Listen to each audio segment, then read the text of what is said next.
you guys ready for the next match? The boss toss is back, baby. Give it up for SKMC.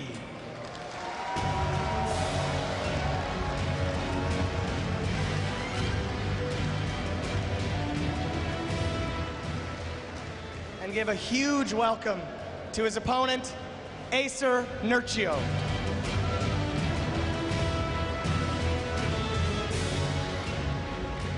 You guys are ready? Good luck, have fun. Casters, take it away.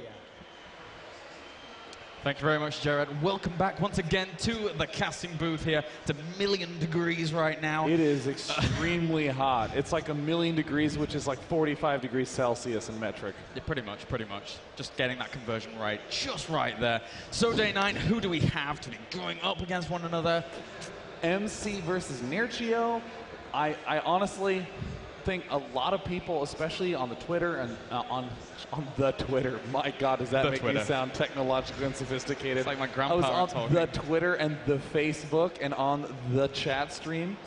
A lot of people think that Nerchio is actually the favorite to win this series. He's been looking really, really strong. Again, like I mentioned before, when we were in that when we were in the opening of this bracket, he ended up recently taking a very, very convincing series off of MC at Home Story Cup 5, which MC was not particularly pleased about. So he is out for retribution here. He's out for that revenge. But Ace Nerchio looking absolutely phenomenal right now. It was kind of weird that in the group stage, he was in the first group that we ended up casting.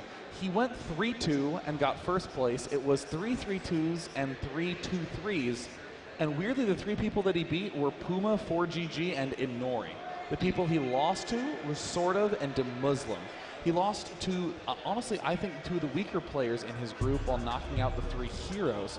He tends to play better the better the player he's up against. Now MC here just looking to get ready for this game. Again, as we said before, he is not happy whatsoever with being taken out by Nerchio during Home Story Cup. He was very, very vocal about it, and as such, he is looking to bring it back here against Nerchio. And again, he's been able to, he arguably has one of the best PVZs in the world. I don't think there's any denying that his timings is just so pristine in this matchup. He's one of the few Protosses that'll just bust out an attack, and you only find out that it's strong after it totally crushes you and you weren't prepared for it in the slightest. Nerchio, on the other hand, has this just stunning stability to his play. Yeah. He is one of the few players who can both do the kinds of mid-game pushes that made Stefano famous in the matchup while still not sacrificing all his late-game potential, also in the way that made Stefano famous. Stefano used to just go all in the mid-game and then lose because it didn't work. He does these huge attacks, and then they don't work, but then he has a hive and Broodlords are out, and he's able to do a big crushing push at the end. Yeah. Now, we saw during, just over on that overlay there, that Nerchio, during qualification process, was able to take out the likes of Grubby, White Raw, and Adele Scott, which, you know, just alone doesn't say much against when you're going up against MC, but in those 3 players, there's a wide variety of styles that do come out, and MC is one of those players that is able to throw out a wide variety of styles. So it shows that Nerchio is pretty comfortable just going into this matchup on any terms whatsoever. Well, first map's going to be on Ohana. Game is in. Spawning in the top left position. Even though he went 3-2 in his group, still one of the strongest people alive in StarCraft 2 right now. It is Acer's Nerchio. And you know, you'd imagine that people who use computers a lot are all technologically sophisticated. Acer Nerchio finally getting a Twitter account that you can follow him on @AcerNerchio, and you should get on there and tell him congrats for stepping into computer literacy. Yeah, it's been so long. Anyway, spawning down in the bottom right-hand corner, guys, as our red Protoss. Give it up for the boss toss, SKMC! That was good. That was good. The crowd's getting a little bit more excited as the room's slowly increasing in temperature. Yeah, I see. There's a correlation there. I get it. That is correct. Nice. It is getting very hot in this room. Okay, so SKMC, for now, throwing down that pylon, going for his very standard opener, scouting out Nerchio, seeing what's going on. Nerchio's no stranger to early pulls to be able to say, hey, don't go for that Nexus first. But he's going for a pretty standard pull here. 14 pull going down, so acute by MC. We'll be able to scout that out. And meanwhile, just queuing up Dem Probies, be able to go for that Nexus first, or that economical Forge. He's going to go Forge, all right? Yeah. All right, Kalaris, he just does it. All signs point to being able to go for a Nexus first, but Deflam, there he goes. MC always freaking does this. I'm actually getting to the point where it's so comfortable and so easy to get a Nexus first that I want to be able to climb inside MC's brain and understand his thought process without having to step through broken English. Yeah, I mean, that would always be a hindrance if you're actually trying to convey some kind of argument as... Other than that, we have Mr. MC just blocking off that hatchery. Nerchio not really being able to plant that down just yet here. Zergling's on the way, though, to be able to shoo that away. And actually, he's going to let it plant down. So, pretty good break there for Nerchio. We see a fairly early gateway, planting at 320. He does have the opportunity to do some swift all-ins if he so desires, but we only really see MC do that if he's feeling like his opponent is better than he is. The all-in styles that he likes are the one gas, just blast down the front door. I mean, you can chrono boost, you can spend 5 chronos on the warp gate and have it finished at 725. It's so fast, but MC, right now, not really doing any indicator of that. It'll all depend on whether or not we see this gas geyser go down, which, holy goodness, looks like it is. I noticed that Nerchio actually sent a drone out to put the third down, and then he sent a successive drone to put the third down as well. The second drone got there, bumped into the hatch, and he's like, oh, there's already one here. That's all right, I'll go back home and do some mining. Nerchio, no doubt going to be going for the... Look, everyone's just going to do something freaking normal. So what I want to ask is what abnormal thing you think each player is going to have to worry about in this game? I wouldn't say it's abnormal from MC, but Nerchio really does have to worry about that airborne threat from MC. He always ends up going for something like that. He's able to make it work out really, really well in a lot of these PvZ situations. MC, again, we actually iterated it earlier on. He is one of the only Protoss right now that is still able to make that Void Ray aggression work where others are not. I mean, I do like Void Ray openings. They're pretty nifty. You can do basic moves like leave the Void Ray here, and then you will never have to worry about Zerg having that Watchtower. That's very true. Plus one attack going down. This kind of looks like MC's preparations to go for a faster Twilight Council. I say these ridiculously bold claims because I have had the treat of watching him in so many tournaments. 2 gas geysers will be going down at 6:15. I say this with 100% certainty. All right, I have 5 seconds, 5 more seconds. He will absolutely be throwing these down. Oh, crap. Oh, God, this is... Sean. This is difficult. Oh, God, he built a pylon. Well, let's find out what the Stalker's doing.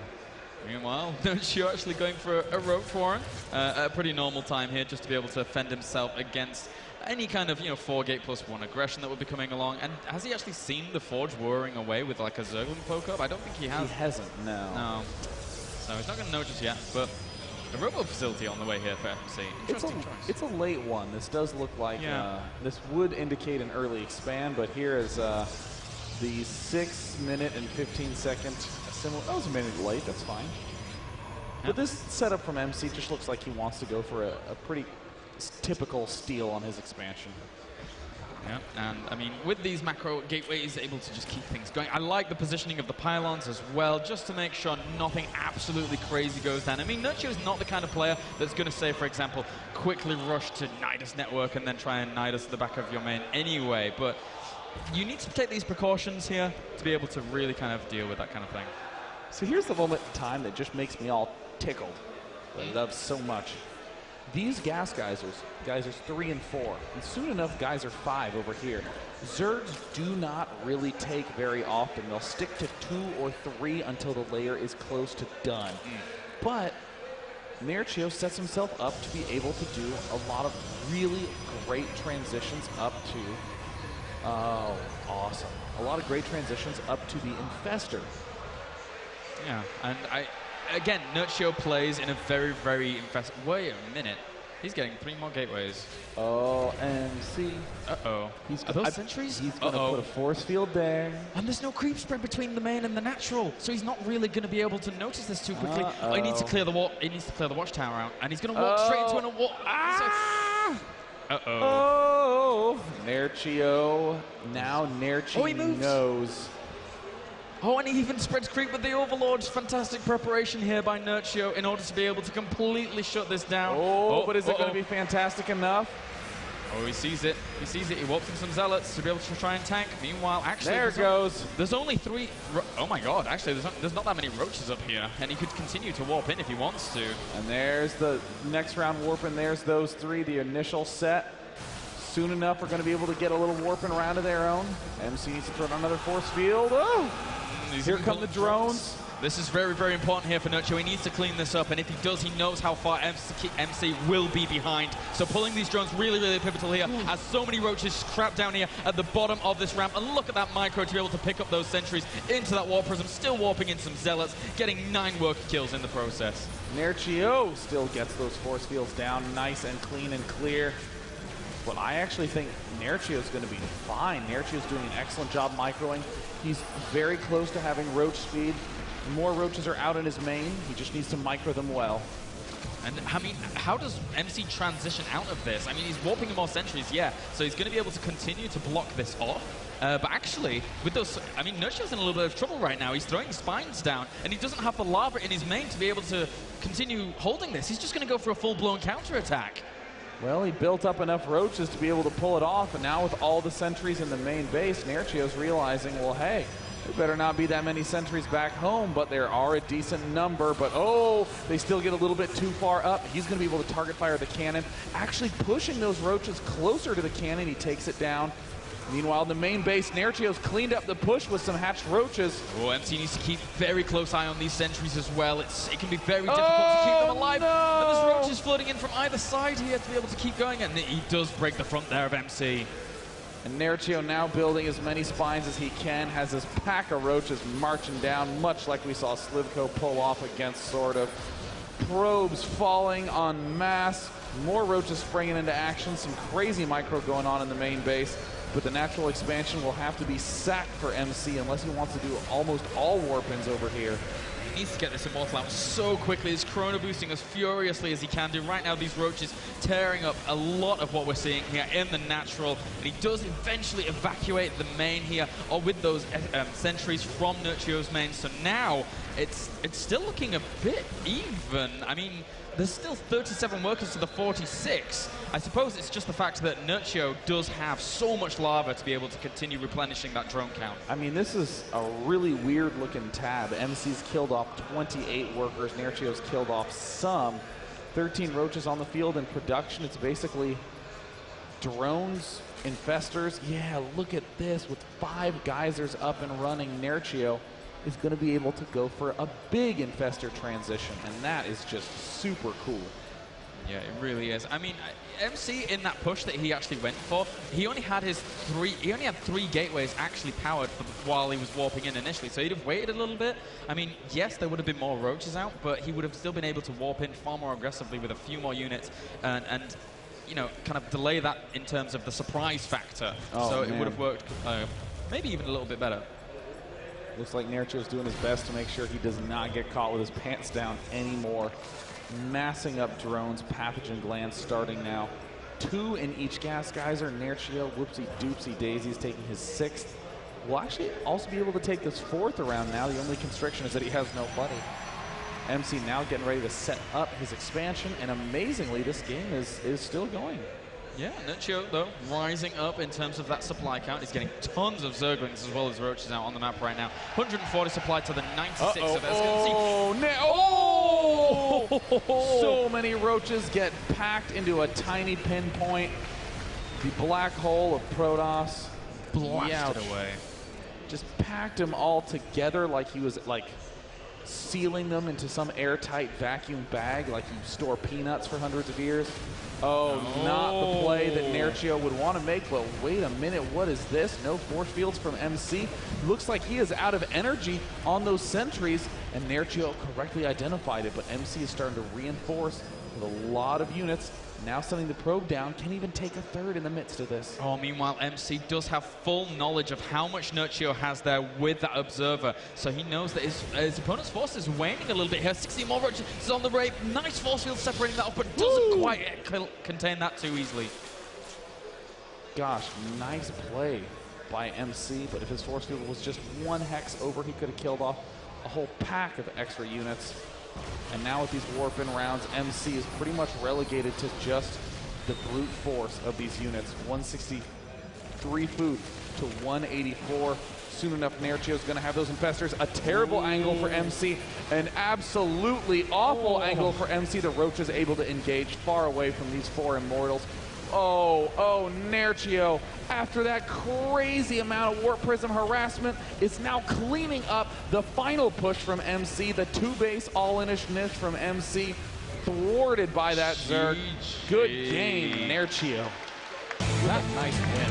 Oh, that was physically painful to watch him push up against the architecture there as Nerchio. I mean, if you go to that location, then force fields are never going to be as useful. You have to cover so much area to really separate your opponent's army at that point. I actually think that if MC just expanded, he would have been in good shape. He would have been absolutely fine in terms of just taking that expansion up, getting himself a longer-term economy. Nerchio was just starting the transition into infestors, into the late game. Interestingly enough, I mean, again, a lot of people were picking Nerchio to be the favorite here, and I mean, with that game number 1, the way in which he handled what MC was throwing at him, he looked good. He looked very, very strong, spreading that creep between the 2 bases with the Overlords at that point. I can't even believe that Nerchio was able to pull off that defense in his main. I thought what we were going to see is Nerchio killing off a bunch of workers in the natural of MC, and then we were going to head back to a decimated main for Nerchio, and that would have been a sort of reasonably even exchange. It would have been like a 2.5 base Zerg against a 1.5 base Protoss, but instead Nerchio actually kept his main alive somehow, amazingly, while still microing in the main, amazingly. That was so nice. Again, it was one of those moments where he pulls the drones in order to be able to help his roaches. Sometimes you see, oh, well, all my roaches die, and then I'll pull the drones and be okay. But anyway, guys, we are going to send it over to Tastosis with a little bit of analysis. Hey, guys. Here we are. We're going to do some analysis on exactly what won Nerchio that game, because it was pretty close. It looked for a bit like MC was going to take it. But let's just go ahead and jump into this replay and see the exact moment where MC's heart was broken. It's funny because when we saw that initial drop, I was blown away. When he got that, 8 force fields in the ramp in a row, I thought, well, this is over. The fact that he got this to work when there were still roaches up here, it was just so well done. MC had perfect force field timing, jumping in and out. So Nerchio just goes, well, I guess I have to counterattack. And you see here, this is not quite set up yet. He's trying to wall off. He's trying to make some cannons. But unfortunately, these roaches come close enough to actually hit them.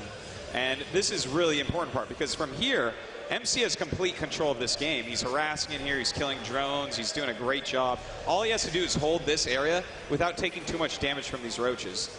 So we take a look, they are going to break through everything. The sentries are not quite enough. The cannons just don't get in there quite quick enough.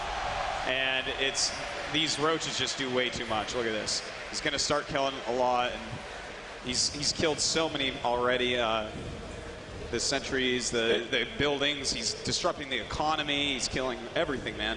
No, absolutely. If you notice, this is a lot of sentries, it's a lot of gas. It didn't allow him to tech properly. Had he either walled in or had maybe 2 or 3 more cannons, the game probably would have gone to MC at that point in time. Yeah, like if those cannons were warped in when the roaches got here, he holds, he doesn't lose any of these units. Imagine that push that he did again with this many more sentries, and also imagine that he had to start warping at home, so he couldn't warp in up here anymore. He couldn't kill the main base. So that's really how Nerchio ended up winning that. It's funny because he blocked out so many roaches on the low ground that the fact that he blocked out that many made this attack so powerful. But if he had handled this a little bit better, noticing okay, there's no roaches brushing up on the force fields, he probably could have prepared a little bit more quickly. Granted, it's pretty hard to actually prepare for that kind of attack, but in essence, that's what cost MC the game. Indeed. Well, that is it for the analysis. Why don't we go ahead and throw it back to Day 9 and Caleres.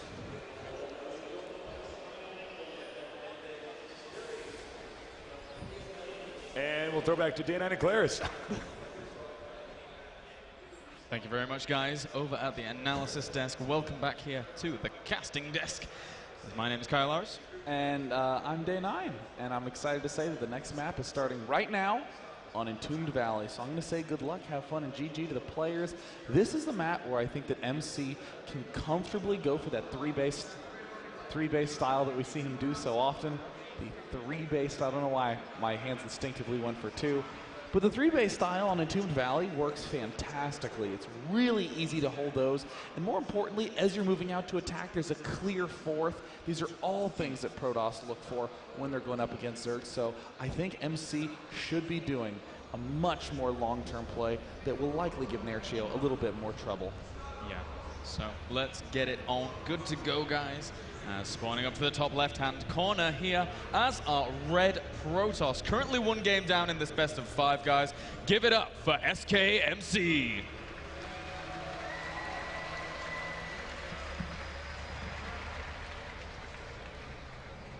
And down in the bottom left, showing us incredible games and having over 70% win rate in each matchup, with over 600 games played in each matchup and tournament play.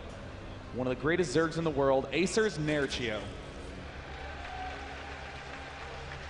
You know, Jalaris, I want to say that aloud one more time.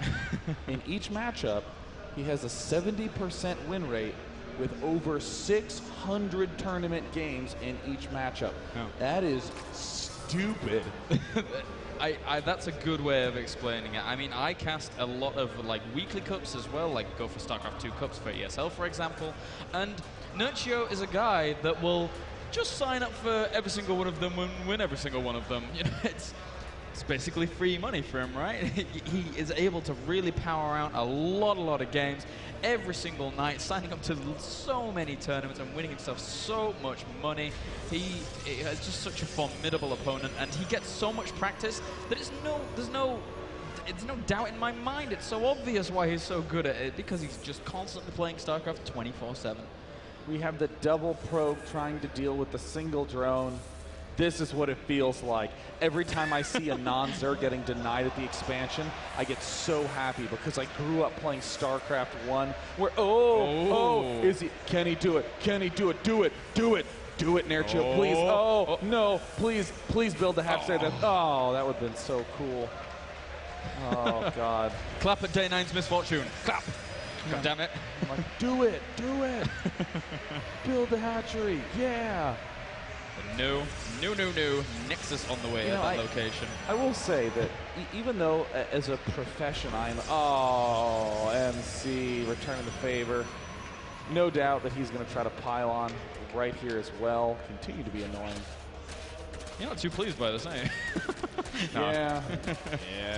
It's saddening for me. Oh, poor guy. Well, don't worry about it. Nerchio, 1 game up, doing pretty well, I would say, against MC here, as he does throw down that hatchery. And meanwhile, Drone just dancing around with the probe at the 3rd location as well. Now, MC, he did actually go cannon before Gateway, after having all of that little kind of annoyance delayed by those 2 drones to begin with. So his tech's going to be a little bit later. But actually, did he go Gateway before Nexus? I don't think so. No, he didn't. Couple of weirdities going on. One being that there is a gas geyser down right now.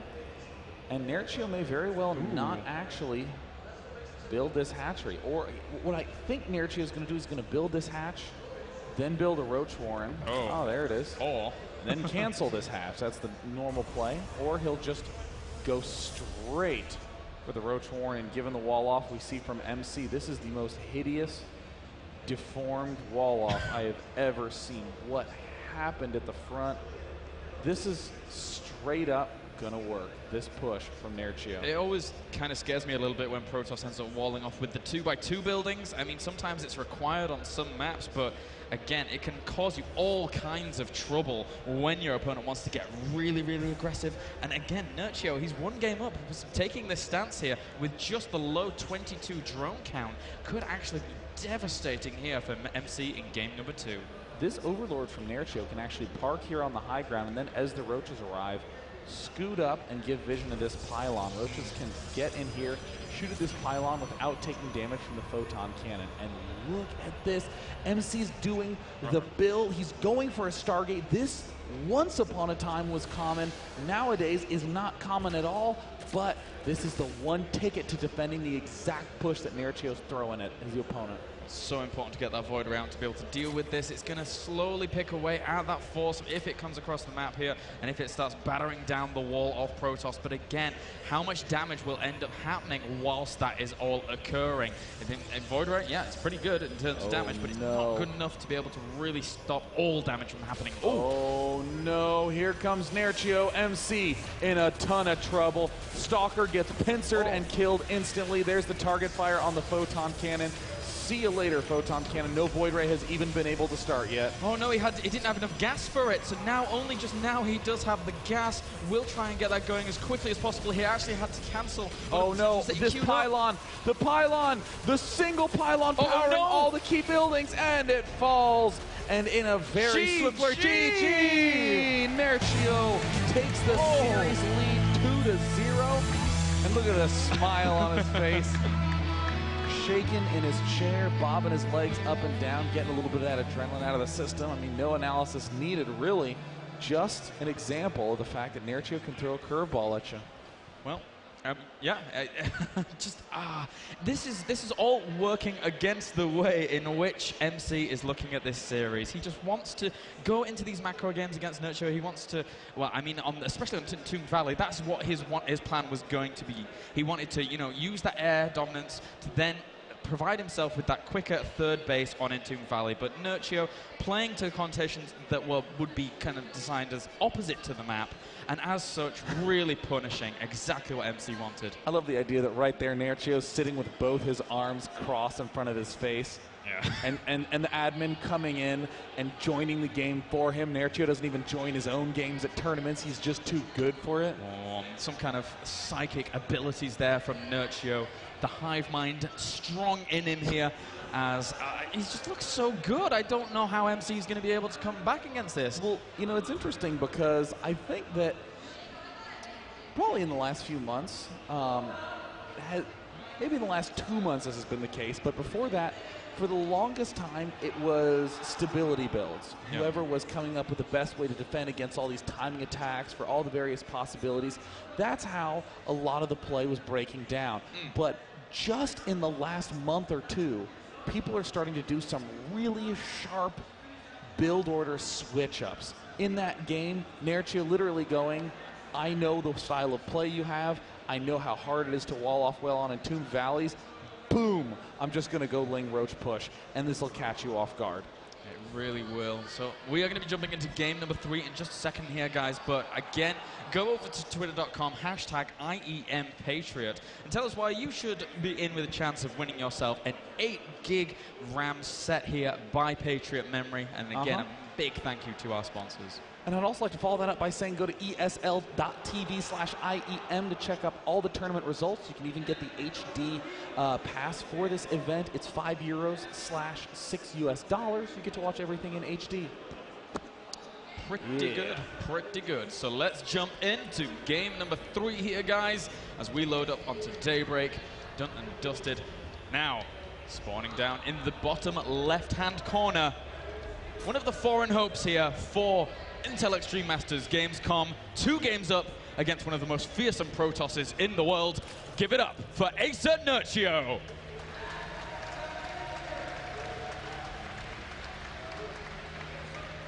And up in the top corner, the man who has been revolutionizing PvZ as of late, but he is on the ropes in game number 3. If you'd like him to pull the comeback, give a cheer for SKMC.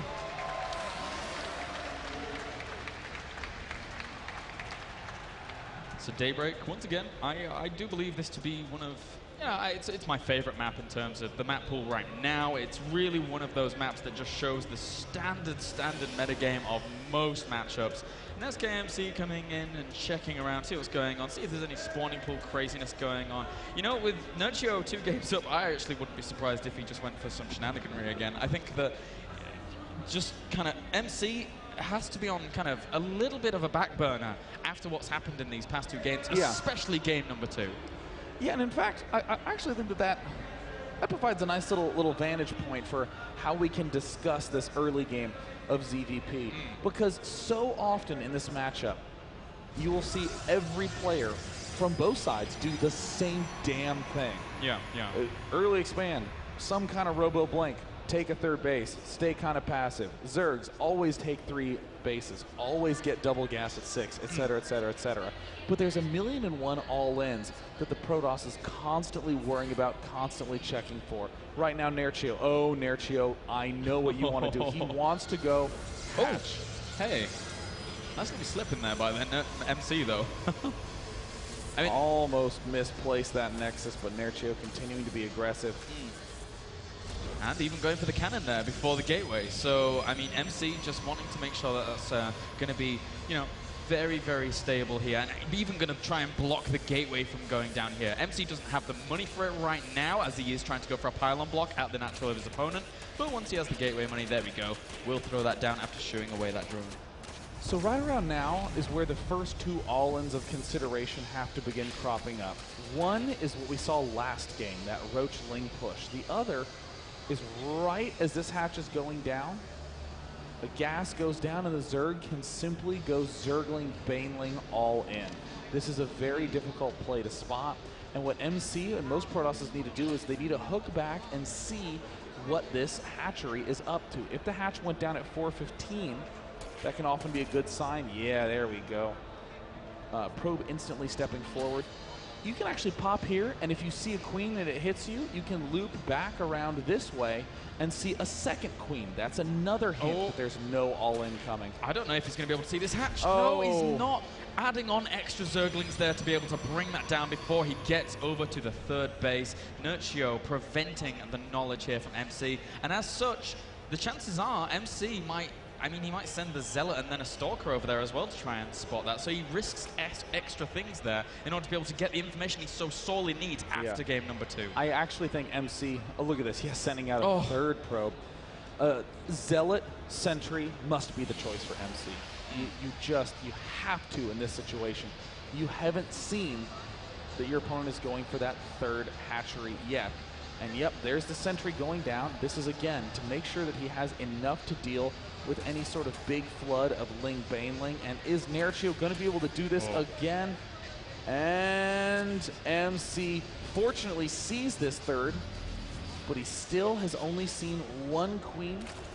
A lot of all-ins involve sending 1 queen to the 3rd hatch and then just all-in from the other 3. SKMC now going for the Stargate.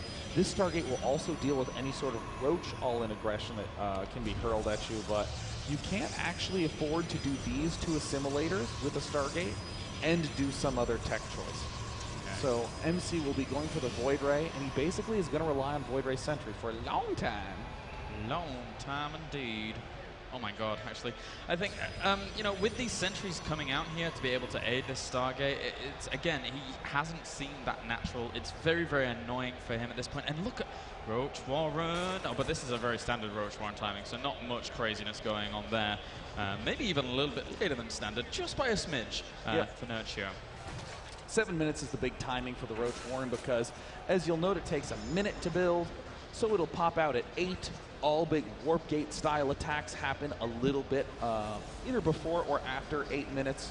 So this gives you just enough time to get up those Roaches to defend against Warp Gate pushes. MC, look at this, not going for Void Ray. He's going for Phoenix. What does he do with those extra resources? He's going to get the +1 attack upgrade. I like this play a lot. Nerchio preparing with Spore Crawler already. Where is that Spore Crawler? He's throwing one down. Over in the 3rd at this moment in time, and he doesn't know about the Stargate. He has one Overlord in position to be able to maybe dive in later on, and obviously I think MC will probably try and kill that Overlord off before. Wow, 5 geysers down already for Zerg. That is Nerchio style, and that is super unusual. There's the melee attack going down. This looks a lot like a Mutalisk or an Infestor play. This does not look very Roach-like. And again, MC Now has his 3 Phoenixes out. He's going to get ready to do some attackering. 3 gateways going down. Twilight Council likely to plant next if MC's patterns hold. I think we'll probably end up seeing Infesta play here. But actually, he's going for Burrow as well at this point.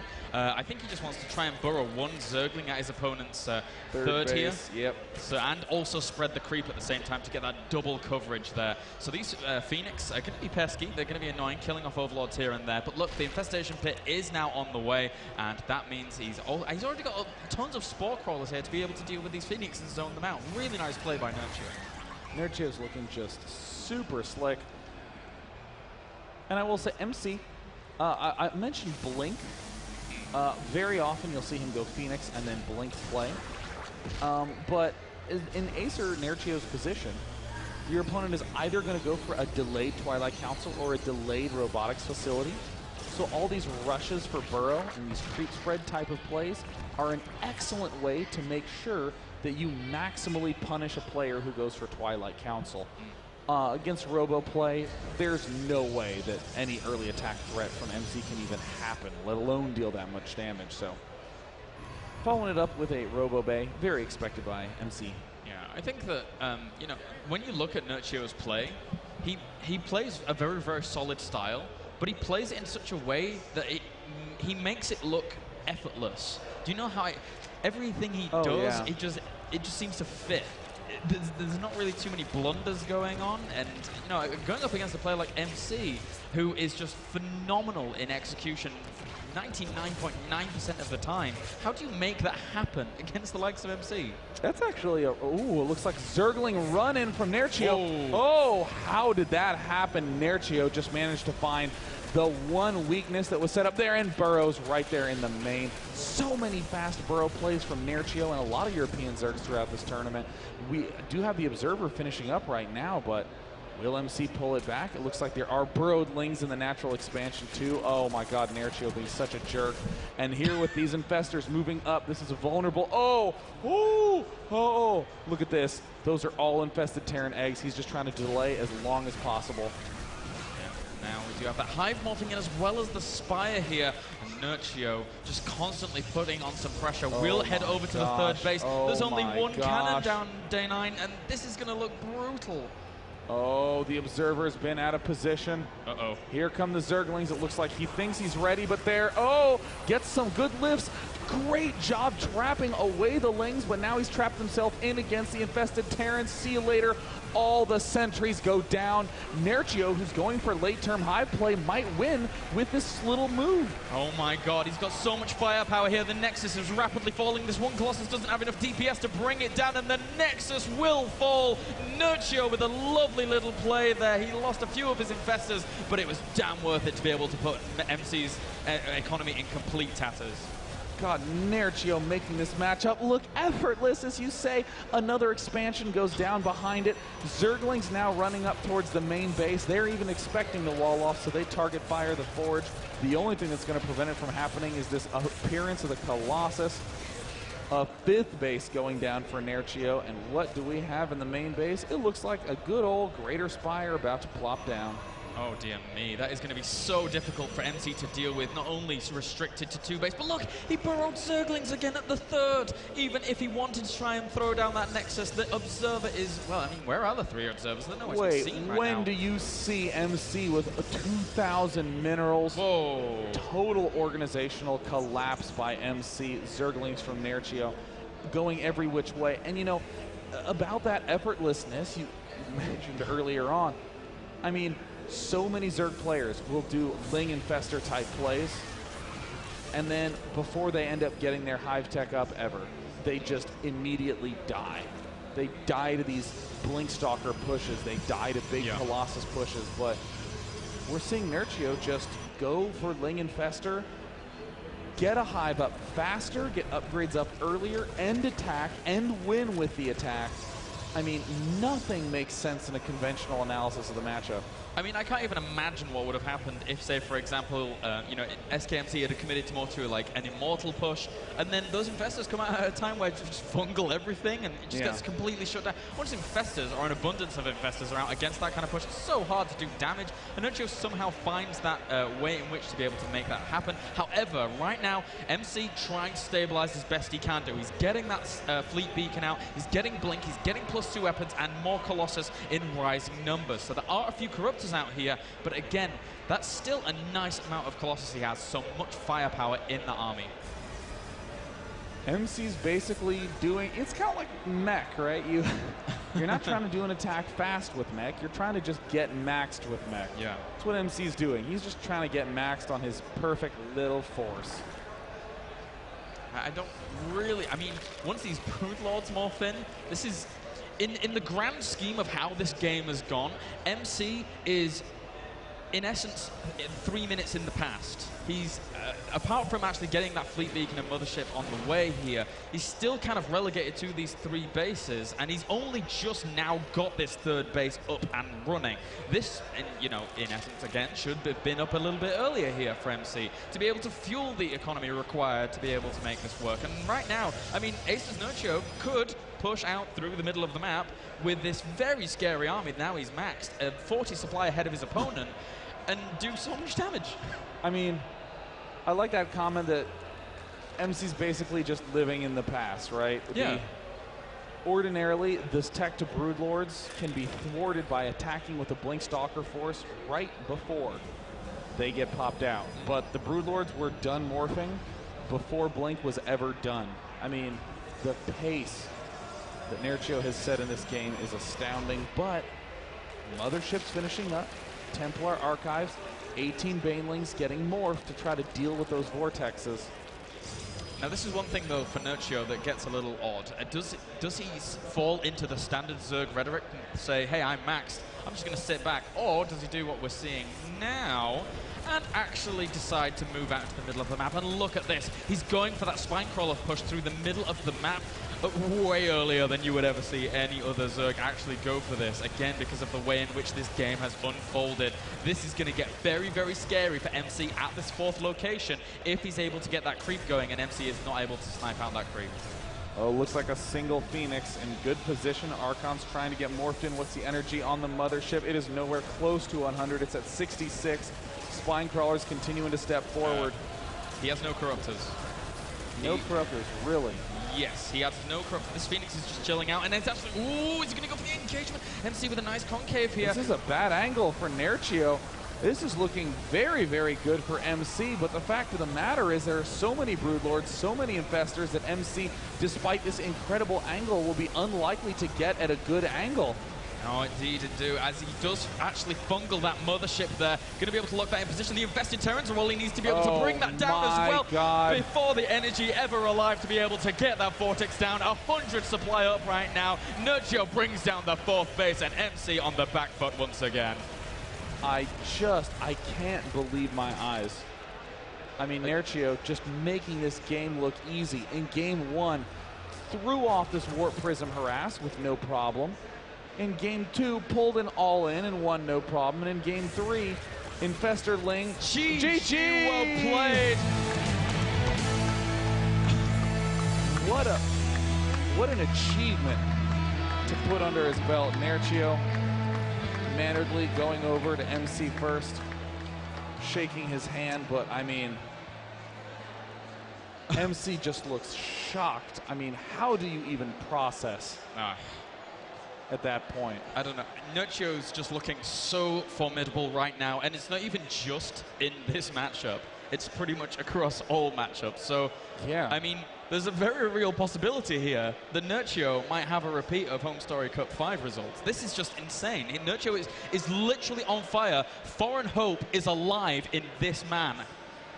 This is just a stunning, I mean, like, I want to come back to what you're talking about, the evenness across all matchups. Yeah. A lot of Zergs that dominate versus Protoss and dominate versus Terran tend to be terrible versus Zerg. And I don't mean they tend to have worse Zerg versus Zerg. I mean they tend to be quite weak in that matchup. Yeah, yeah. But Nerchio is exceptionally strong, and he's going to be going up against Violet next. He is indeed.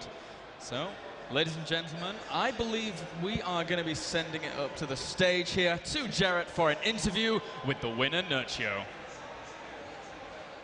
I'm standing here with our winner, Acer Nerchio.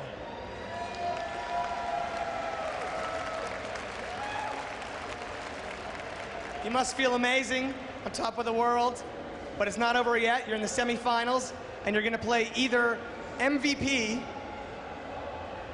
or Slivko. Which one would you rather face? Well, I think it's pretty obvious that I would want to face Slivko, since MVP is like one of the best rounds in the world, and yeah. Is there something you'd like to say to all your fans? Yeah, thank you for cheering for me, and also I'm glad that I could show so good games against MC. Thank you very much. Good luck in the next round. And I'm going to turn it over to Day 9 for some analysis. For real. Surprise! Surprise, it's actually us. We're going to be doing the analysis over here. So, anyways, into this game. Yes, let's go right into this game. We already have it in the right place to show you guys. A very important moment. So, yeah, let's go ahead and throw that up on screen for you. And, you know, it's funny because I think this moment right here was actually the moment that really defined the beginning of the loss when it started to snowball out of control. Yeah. Let's go ahead and take a look at this. Now, of course, there's all these sharks underwater, or infestors underground, whatever you want to call them. And look at this. So many sentries actually stuck here. He's got a ton of them, right? And he's going to end up losing most of his infestors, but that is a lot of sentries, and that is a lot of infested Terrans. The thing is, when you do a build like this, because of the rate at which he's taking that third base, he does not have enough defense here. So even though he's throwing up all these infested Terrans, and of course there's a lot of lost infestors, some at least, and a lot of lost energy. Taking out this base is essentially checkmate, especially with Nerchio taking the fourth base as well. That's right. It's right there. If they had taken the fourth and the third had completed, they would have been even. But because of this funky situation where maybe MC was being a little bit greedy, he got punished pretty hard. He certainly did, Tasteless. And I mean, losing all those sentries and losing that expansion while Nerchio is just taking the map, it wasn't enough that he got to kill off most of the infestors. He killed like 6 of them, but that just, it started to get a little bit out of control for him after this. Yeah, and then if we can go into the mains real quick, Artosis. I'm sorry, the Protoss. You can see really there's not a lot here for production. He's not going to be able to remake all this stuff. 4 gateways and a robo compared to, let's see. Yeah, you can't even really counterattack, you know? Yeah, there's nothing he can do. And then how many hatches did the Zerg have? It's 1 there, 2, 3, 4, 6. 6 total. And so, yeah, that's pretty much what happened there, guys. And by the way, Nerchio actually goes on to play Violet. Just a quick little correction there. Not anyone else. Jarrett, our host, is Jarrett a total is a noob. noob. You want to hand us that note. Thank you, Jarrett.